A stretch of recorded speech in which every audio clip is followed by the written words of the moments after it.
दोस्तों आज हम बात करेंगे बाबरी मस्जिद की शहादत की।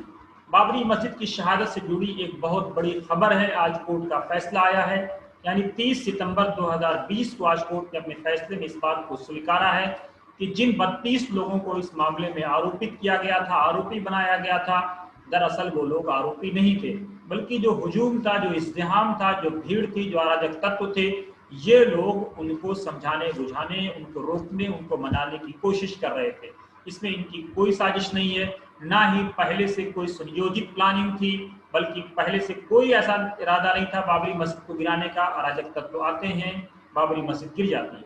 लेकिन अब सवाल हमारे जो क्रिमिनल जुडिशियल सिस्टम है उस पर खड़ा होता है। वैसे हम आपको बता दें कि कल ही से कुछ लोगों ने फेसबुक पे, व्हाट्सएप पे, ट्विटर पे लिखना शुरू कर दिया था कि फैसला ये आएगा कि किसी ने बाबरी मस्जिद नहीं गिराई है, यानी जो 32 के 32 लोग हैं उनको बरी कर दिया जाएगा, जो आरोपी हैं। और आज वही हुआ कि उन 32 लोगों को बरी कर दिया गया। अब आज लोग ये लिख रहे हैं कि किसी ने बाबरी मस्जिद नहीं गिराई। लोग ये भी लिख रहे हैं कि अच्छा ये हुआ, गनीमत ये हुआ कि ये नहीं कहा गया कि मुसलमानों ने इसकी कोई साजिश रची थी। लोग ये भी लिख रहे हैं कि क्या बाबरी मस्जिद भूकंप के झटके से गिर गई। बहरहाल सवालात हैं, सोशल मीडिया का जमाना है, लोग अपनी अपनी प्रतिक्रिया देते हैं, देते रहेंगे। लेकिन सवाल ये पैदा होता है और ये होता रहेगा कि आखिर बाबरी मस्जिद कैसे गिरी। या जो लोग वहां पर मौजूद थे, जो लोग ये नारा लगा रहे थे कि एक धक्का और दो, बाबरी मस्जिद तोड़ दो, जय श्री राम, हो गया काम, ये कौन लोग थे? किनके हाथ में उस वक्त माइक था? कौन लोग खुशियां बांट रहे थे? कौन लोग खुश थे? किनके चेहरों पे मुस्कुराहट थी? किनके जरिए से मिठाइयां बांटी जा रही थी? ये और इस जैसे अनेकों सवाल हैं जो बहरहाल जिनका जवाब अभी भी मिलना बाकी है। जब बाबरी मस्जिद किसी ने गिराई नहीं, जब बाबरी मस्जिद गिराने के जो 32 के 32 आरोपी थे उनको बरी कर दिया गया, तो जो अराजक तत्व थे वो कौन थे? उनको सजा कौन सी कोर्ट देगी? उनको कहां से लाया जाएगा? सुप्रीम कोर्ट ने भी अपने फैसले में इस बात को माना है कि बाबरी मस्जिद का गिराया जाना एक क्रिमिनल एक्ट था। सुप्रीम कोर्ट ने यह भी माना है अपने फैसले में कि वहां कोई मंदिर नहीं था। लेकिन उसके बावजूद सुप्रीम कोर्ट के इस फैसले के बावजूद कि क्रिमिनल एक्ट था, वो जो कॉन्स्पिरेसी थी, कौन लोग थे जिन्होंने षड्यंत्र रचा, इसका फैसला, इसका पता अभी तक कोर्ट का फैसला आने के बाद नहीं चल सका।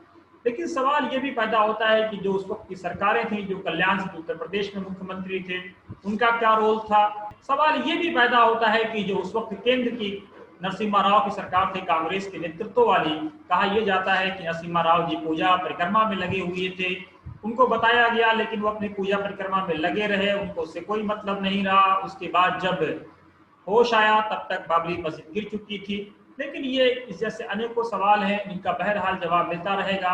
खबर ये भी है, जो मीडिया की अलग अलग रिपोर्ट्स हैं, कि जो एसबी चौहान, जो नरसिम्हा राव की कैबिनेट में होम मिनिस्टर थे, उन्होंने फौज भेजी थी, लेकिन उस वक्त रैपिड एक्शन फोर्स और फोर्स के दिगर टुकड़ियां भेजी गई थी, दिगर कंपनियां भेजी गई थी, लेकिन उस वक्त तक सब कुछ हो चुका था। एक खबर ये भी है कि डीएम साहब ने मना कर दिया।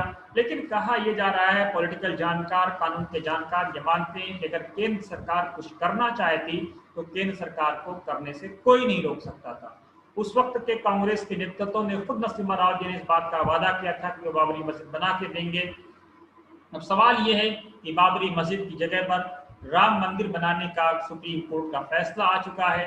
कोर्ट कह चुका है कि अब वहां राम मंदिर बनेगा। कोर्ट ने मस्जिद बनाने के लिए अलग जमीन दे दी है। खबर ये है कि नवंबर दिसंबर में मस्जिद बननी शुरू हो जाएगी। कब होगा, क्या होगा, ये एक अलग सवाल है। लेकिन सवाल वहीं का वहीं बना हुआ है कि आखिर वो कौन लोग थे जिन्होंने बाबरी मस्जिद गिराई। उन लोगों को कब ढूंढ कर निकाला जाएगा? उन लोगों का पता कैसे चलेगा? अब जो कोर्ट में ये कहा गया है कि जो ऑडियो थे, जो वीडियो थे, जो फुटेज थे, वो सही नहीं है, या उनको एज इट इज प्रमाणित सीबीआई नहीं कर पाई है कि ये सब के सब सही हैं, दुरुस्त हैं। लेकिन अब सवाल ये पैदा होता है कि जो फैसले ऑडियो वीडियो फुटेज के जमाने से पहले जो क्रिमिनल जुडिशियल सिस्टम को लेकर के आते थे, उस पर जो फैसले आते थे वो कैसे आते थे? उस जमाने में तो ऑडियो नहीं था, वीडियो नहीं था, फुटेज नहीं था, फिर कैसे हमारा क्रिमिनल जुडिशियल सिस्टम काम करता था? क्या जो लोग वहां पर मौजूद थे मस्जिद गिराते वक्त, क्या उनको आरोपी नहीं बनाया जाएगा? क्या वो मुजरिम नहीं थे? ये और इस जैसे अनेकों सवाल हैं। जो लोग बार बार फख्र से इस बात को कहते थे कि हमने एक इलीगल ढांचा है, मस्जिद का नाम नहीं लेते थे, नहीं कहते थे कि हमने मस्जिद शहीद की है। और आज रोगी मीडिया भी बाबरी विध्वंस लिखता है, बाबरी मस्जिद का लफ्ज गायब हो गया, यानी बाबरी मस्जिद शहादत से अब गायब होकर के बाबरी विध्वंस हो चुका है। तो अब सवाल ये पैदा होता है कि जो लोग बार बार अपनी पॉलिटिकल रैलियों में इस बात का क्रेडिट लेते थे, अपनी पॉलिटिकल बिसात, अपनी पॉलिटिकल फील्डिंग, अपनी सियासी पिच तैयार करते थे, क्या उन लोगों से कोई जवाब नहीं लिया जाएगा? खैर, ये आने वाला वक्त बताएगा। लेकिन इस मामले में आगे क्या होता है, लोग हाई कोर्ट जाते हैं, सुप्रीम कोर्ट जाते हैं, इस मामले में आगे की प्रोसीडिंग क्या होती है। लेकिन फिलहाल कम से कम आप इतना जान लीजिए, जिन 32 के 32 लोगों को आरोपी बनाया गया था, अडवाणी, उमा भारती, मुरली मनोहर जोशी, विनय कटियार समेत 32 के 32 लोग बरी कर दिए गए हैं। आज ये लोग जब कोर्ट पहुंचे थे तो हाथ हिलाते हुए, हाथ लहराते हुए पहुंचे थे, काफी खुश थे। इन लोगों की तरफ से बार बार ये बयान आ रहा था कि ये न्यायालय के फैसले पे विश्वास करेंगे, कोर्ट का जो भी फैसला होगा उसको उन्हें मंजूर होगा। कुछ लोग ये भी कह रहे थे कि अगर इन लोगों को 3 साल से कम की सजा होती है तो ये 50,000 रुपए का बॉन्ड लेकर के गए हैं और वो भर करके जमानत ले लेंगे। बहुत सारी बातें थी, लेकिन इन सब की कोई नौबत नहीं आई। सीधे अदालत ने कह दिया कि इन 32 के 32 लोगों में से किसी ने बाबरी मस्जिद शहीद नहीं की थी, इन सब को बाबरी मस्जिद की शहादत से बरी किया जाता है। अराजक तत्वों ने, एक भीड़ थी, एक हुजूम था, एक इज्तिहाम था, जिसने बाबरी मस्जिद गिराई। बहुत बहुत शुक्रिया। आप देखते रहिए वतन समाचार।